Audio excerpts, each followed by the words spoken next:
Are you obsessed with the Traitors on Peacock? Because I am. While the Traitors is not on Bravo, we have plenty of Bravo Lebs on this show. So we are going to talk about it, honey. Let's go.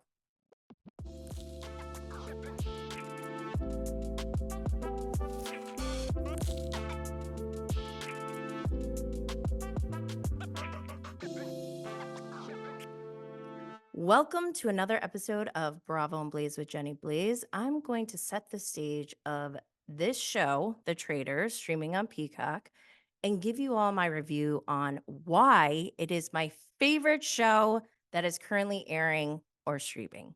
So, we are in season 2 of The Traitors. Apparently, there are UK and Australia versions of this show that I have not yet watched, but am hoping at some point that I get the chance to. Season 1 of The Traitors was amazing. It really was a knockout rookie show for me, especially because of Kate Chastain's performance. Ugh, love her. And if you go back, I did an interview with Reza, who was on season 1 of The Traitors. Unfortunately, he was the first one to be murdered on that show and that season, but that's just a testament to how threatened they were by his performance. And I really felt like Reza could have done some damage in that show. He needs redemption. We need him back. So I can't really compare this show to anything on Bravo. I would say the closest thing that I would compare this to is House of Villains, which was recently on the E network.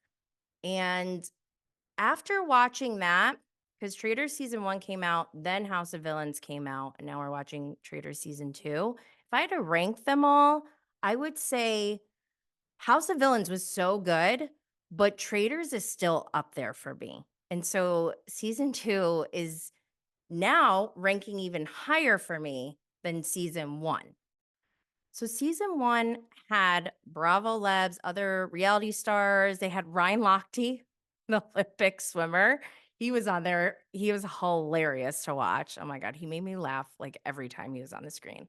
But they also had normies on the show. It was like half like TV personalities and then half normies. So if you don't know what a normie is basically a normal person, like someone who's not been on a reality show or is in the public eye or whatever.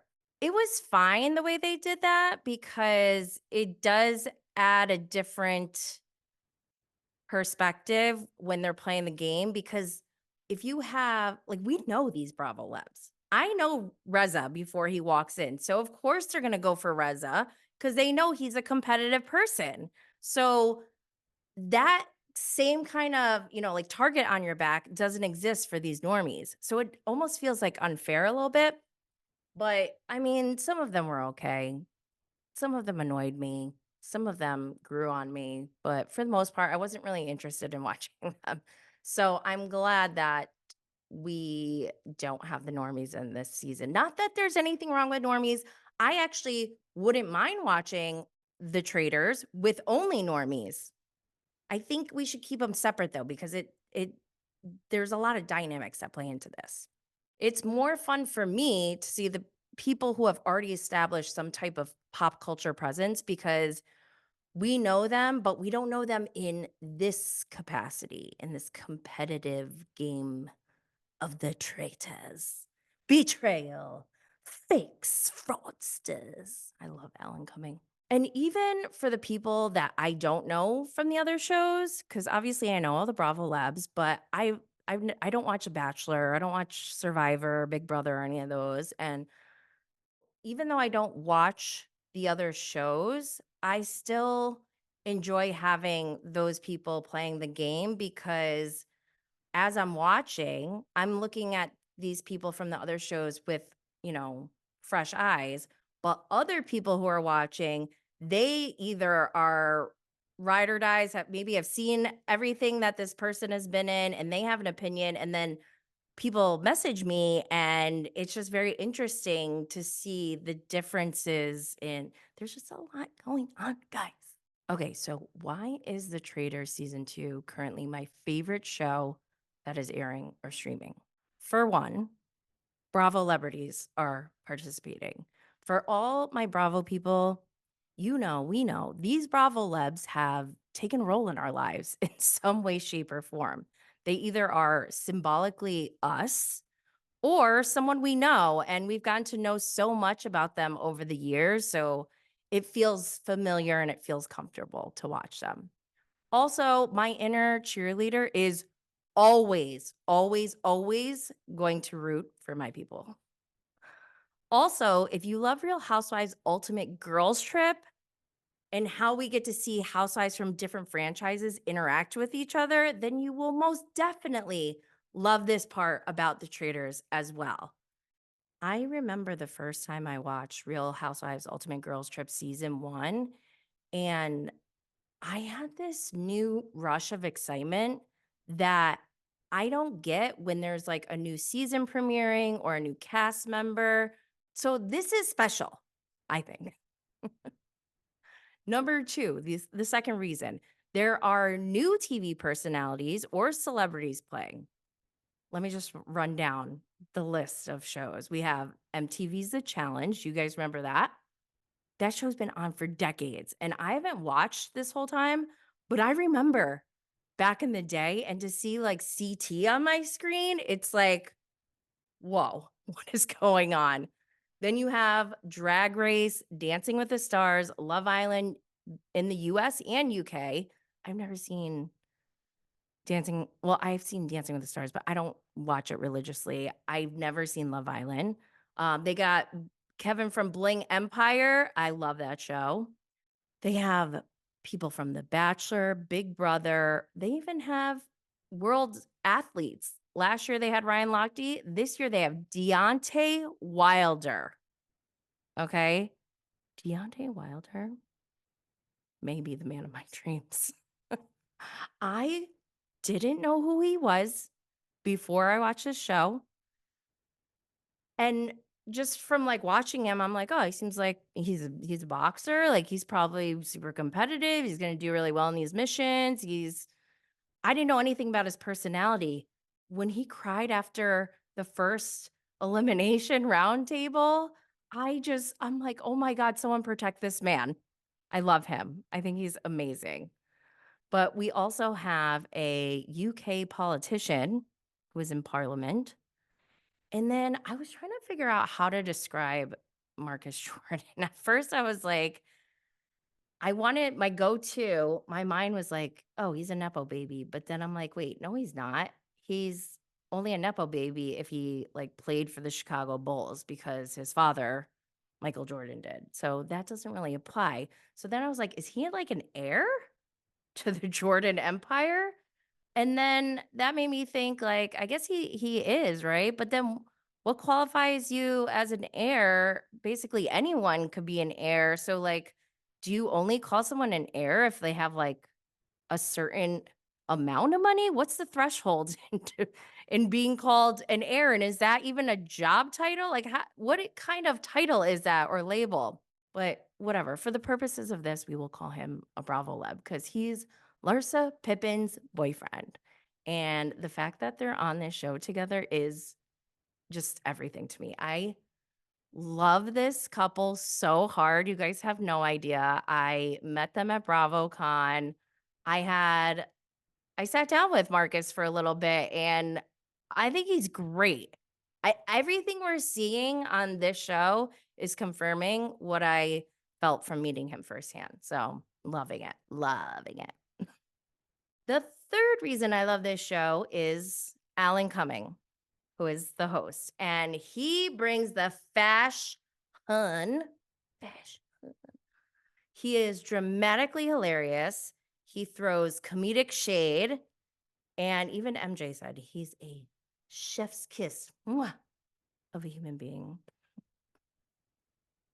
The fourth reason I love The Traitor so much is the theatrics. We have smoke and fog for ambiance. We got upon arrival in the first scene, everyone pulls up to this amazing castle where they have drummers wearing all black with full hoods covering their whole head and no sleeves, strumming. And then there are explosions, not just in the opening scene to like greet them to the castle and the show, but during the missions. Like, I would like to know their budget. And I think the theatrics add to it perfectly because this show, like the actual game, is pretty cutthroat, but it's so unserious, but serious at the same time. I almost want to say camp might be the right word for it, but maybe not. I don't know. I don't want to misuse that word. But let's go into what this game even is. What is this competition? So basically, you have all these people arrive. Allan Cummings picks two traitors by tapping their shoulder while everyone is blindfolded, seated at this round table. If you are not chosen, then you are a faithful. The goal of this game as a traitor is to eliminate all the faithfuls to win the prize of $250,000. But as a faithful, your goal is to eliminate all the traitors to win the prize. So, how does this work? How do people get eliminated and all that stuff? After the traitors are selected, the whole group, faithfuls and traitors together, they do a mission where they have to compete and play together as a team to win prizes. If they don't work together, they don't get any money. So, it wouldn't be smart for a traitor to like sabotage or a faithful to sabotage at this point, at least, in my opinion. But don't forget, as they're working together to get this money, they're all still simultaneously trying to sniff out the traitors or make sure they're not found out as a traitor. And don't forget, in between missions and roundtables, they're all hanging out and trying to figure out who is a traitor. They're having conversations. Some of them are being very serious, some of them are not. And it's funny because whatever energy you bring into the game, it kind of like it impacts your thought process and like how you're perceiving someone. Like if you're a diehard, like you're clocked into this game and maybe someone else isn't, but they do something that's stupid, like, oh, they made a joke towards this person, that could incite questions and people start talking. And that's how the traders win is they get them off their scent. Also, at the missions, there are chances for anyone, traders or faithfuls, to go get a shield, which will allow them to be protected from elimination. So far, there have been 3 shields in each mission. Since this show is just starting, before the traders go into their first turret, it's kind of like a dungeon in this castle where they go in full robes with the hoodie, and it's the only place where the traders can, speak freely without any faithfuls around. So before they go into the turret the first time, the first 2 traders don't know who the other traders are. They're just going in. They're like, I don't know. They see Alan. They have to do like a whole vow and swear and say, I am a killer. And then they can go into the turret and meet each other for the first time. So, in this turret, this is where they will decide who they are going to murder, which faithful they're going to murder together. Once they make their decision, everyone has to wait to find out who got murdered the next day in the breakfast room where people are like making their guesses. They're like, who do you think's going to get murdered? Blah, blah, blah. Obviously, whoever doesn't come in is the person who gets murdered. But also, let me just backtrack a little bit because we start out this season with 2 traders, but what Allan Cummings tells them is that the 2 traders have to pick a third trader to join them. That third trader is going to know, but they're not going to know who the other traders are until the next turret meeting.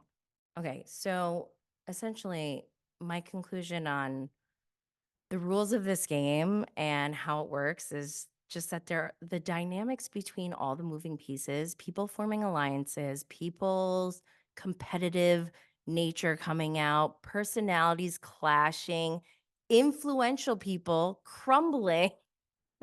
It's insane and I love it so much. I'll go through the cast. Okay, so we got Larsa Pippen from Real Housewives of Miami. She was married to Scottie Pippen. They are now divorced. And now she's dating Marcus Jordan, who is the son of Michael Jordan, who was playing for the Chicago Bulls with Scottie Pippen. It's interesting that they have a couple on this show who are competing in this game because that's like you already have an alliance right there. However, Larsa and Marcus both said like we're together, but like don't get it twisted. We're individually playing, and I wonder what would happen like if Larsa was a traitor and Marcus was a faithful, if she would have like killed him right away. Or vice versa. Because Marcus was like, hey, if I gotta kill, I gotta kill. It's so funny. I love it. But who else do we have? We have Peter Weber of The Bachelor. Don't really know him. We have Tamra Judge from Real Housewives of Orange County and Real Housewives Ultimate Girls Trip. We know her. We know Tamra. She knows how to, she'll just say what she's thinking, but I don't know. She is kind of surprising me in this game so far, but I'll move on. Peppermint. Peppermint is from Drag Race. Didn't know Peppermint before the show. I'm a fan now. Don't have much to say on that. Max from Dancing with the Stars. He seems like a cool guy. I don't know him. I know that show. Obviously, I've seen some episodes, but I don't watch it die hard. We got Fadra Parks, who is from Real Housewives of Atlanta, Real Housewives Ultimate Girls Trip, and Married to Medicine. She is made for this game, by the way. Made. Shere Whitfield from Real Housewives of Atlanta. I'm enjoying Sheree. She's funny because she'll bring the shade if she needs to, but she hasn't needed to yet. We got CT from MTV's The Challenge, and that was like seeing him. I was like, holy CT! Oh my gosh, it was like a time warp seeing him. Still love him. Still love him. Kevin from Bling Empire is on this show, and he is clueless. I love it. He's just like, oh man, like everyone's like pretty competitive here. He's like, he has no idea what's going on, but it's hilarious. Karsten Bergie Bergerson. He is from Love Island, and I love him now. He also is very meek. I would say Kevin and Bergie are like probably the two most fragile people on this cast. I don't know. Maybe Kevin's not fragile, but like just kind of clueless and like, what am I doing here? Dan Giesling is from Big Brother. I really, really, really dislike him for a lot of reasons that I won't go into right here. I've never seen him before this show. So all of my disdain for him comes from watching the first 3 episodes of The Traitors, just FYI. Again, we got Deontay Wilder, the heavyweight boxing champion. Oh my God, I love him. I'm obsessed with him. He's so into this game. And I just love how he's so confident, yet so fragile. I want to protect this man. It's so funny. I had to watch the show twice, obviously. After the first time, I was like blown away. I'm like, I need to go back and watch this. Now, watching it the second time, I'm like, oh my God, Deonte. I didn't realize the second time or until the second time, he goes hard in those roundtables on who he thinks is a traitor. And so far, they haven't gotten the traitor right. So both times, he's completely crumbled, just crying, He's cried. I cried with him. I love him so much. We need to protect him. But we also got Ekin Sue. She's from Love Island, UK. Never watched that. She's gorgeous, by the way. We have Janelle from Big Brother. I am scared of her. She is not hiding how competitive she is. And I almost feel like, is that a good strategy? Because that, when you're too competitive like that, it kind of puts a target on your back in this game, I feel like. But I don't know. Janelle's going hard and she wants to be a traitor. We also have Johnny Bananas from MTV The Challenge. I know there has been problematic behavior in the past. Actually, is it problematic? I know people don't like Johnny Bananas, but I think I love him. Don't hate me. We also have John Burkow, who was in Parliament. He's a former politician in the UK, which is so random. But welcome, John. He's He's actually a pretty funny addition. I'm glad he's there. Then we got MJ, Shaw's a Sunset MJ. I am loving MJ. I'm loving her so hard. I skipped Larsa and going into how much I love her because I was distracted by Marcus, but Larsa and MJ are killing this game. They are made for this game. They are so good at this game. And I was not expecting it, and I feel bad now. I feel guilty for underestimating them. I didn't think they were gonna be this good. Same with Phaedra. I knew Phaedra would be good, but I didn't know Phaedra was gonna be this good. And who else do we have? Parvati, she's from Survivor. I don't know her from Survivor.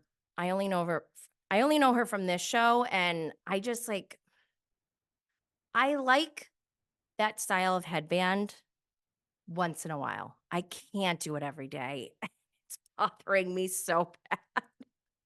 But also, I think Parvati is a really bad actress, and I think she's effing up right now. But then the last but not least, traitor cast member is Trishelle from Real World Las Vegas. I believe she was in the challenge as well. And she is messy. I didn't really watch her on the challenge. I watched her on Real World Las Vegas, but that was so long ago. I can't really be like, oh, that's who she is, like decades later. So I wanted to give her like a clean slate, but she is just turning out to be messy and not really likable for me personally. But as I record this, we have only had the first 3 episodes of The Traitors released on Peacock. I highly recommend this show. I'm obsessed with it.